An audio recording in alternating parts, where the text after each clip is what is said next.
எங்க தலைமுறை மாறாது. மண்ணு கிண்டி வாழும் மண்ணு புழுவுக்கு வீடு வாசல் ஏது.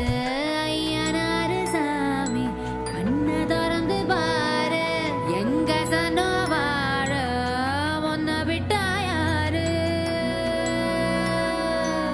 எதிர்கா